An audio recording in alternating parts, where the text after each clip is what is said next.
Well, hello there, Battle Brothers, and welcome to yet another video. Before we get to the matter at hand, before we get to the review of Angels of Death Origins, please let me recommend something.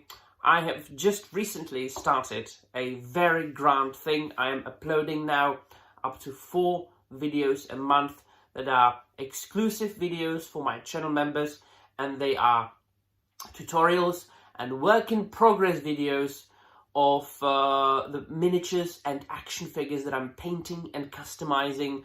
I am posting pictures and community posts of what I create over there to YouTube for everybody to see. But if you are interested in more in-depth videos as far as my journey to painting, because I've just recently started and I don't think I'm that bad, I do trace, I do record those paintings, I do take pictures, I do take work-in-progress pictures, and then I assemble a video and put it out just for my channel members to enjoy. And the latest 2 just came out in the last couple of days. So should you wish to check them out, if you're not a channel member yet, feel free to join the channel. It's a ton of fun. It's very entertaining. It's very informative. And yeah, it just supports the channel as well, you know. I mean, I can get more minis and paint more minis and entertain you more. See how it works? Right, so I shall leave a link in the description down below. And now, please, my dear friends, grab some tea, grab a cup of tea, and let's enjoy the review.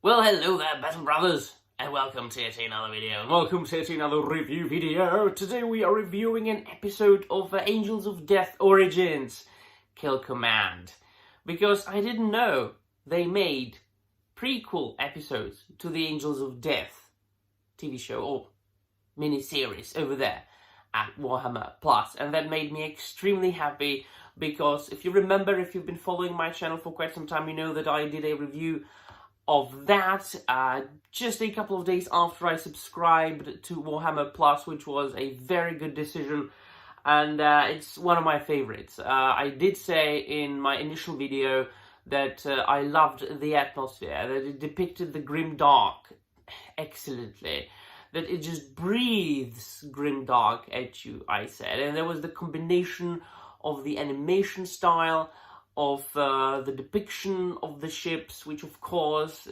very known to be a combination, I mean the entire world, a combination of, you know, like futuristic sci-fi plus of course influences in, you know, like the medieval times or Gothic literature and Gothic architecture, and then at times even antiquity, you know, such as the ancient Rome.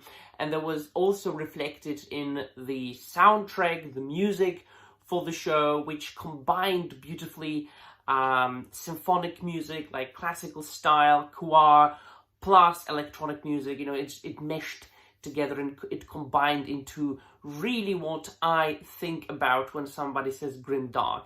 It's things like that, even before I got into Warhammer, and that was about 10 or 11 months ago. It's just, I'm still a newbie, but as I always say in my videos, I have been able to, like, just down about 35 novels and old codexes I'm getting into, and these shows and things like that.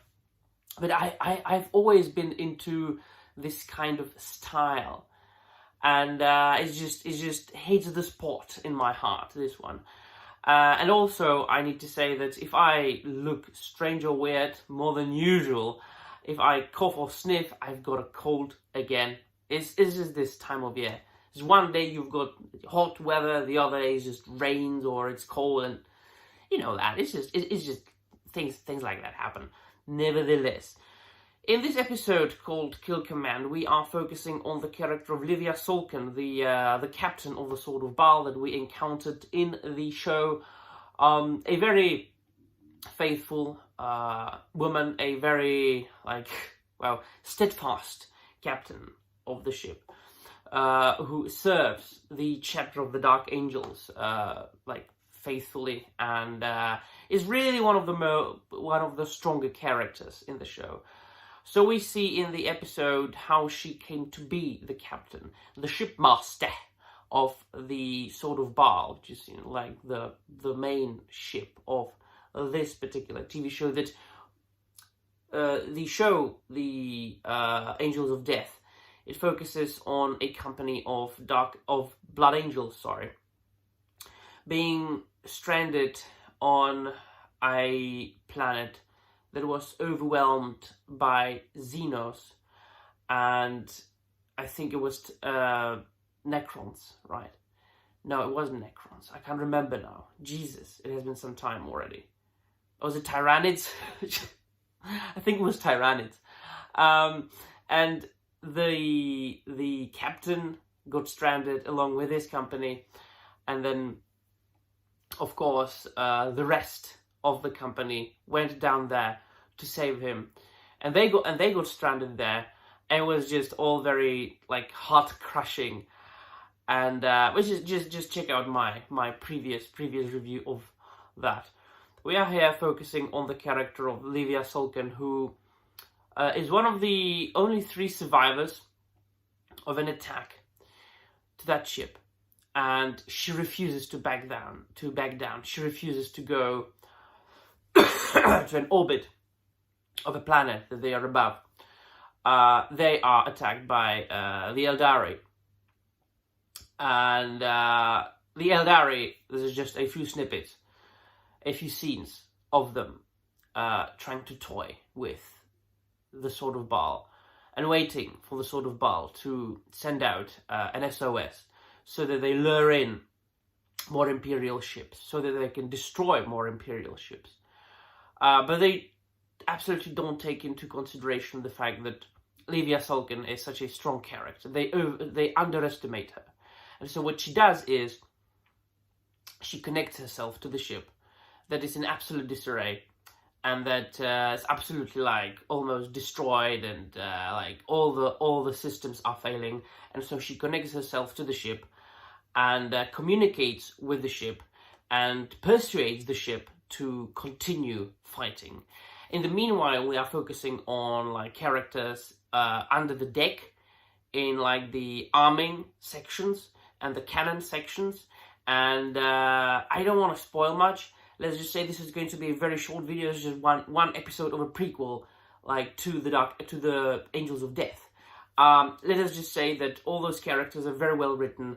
The story is very good, very well written, and I do absolutely recommend you check it out. Right, so yeah, let me know in the comments down below what you think in the wheel. Thank you very much for watching, and remember, the Emperor protects.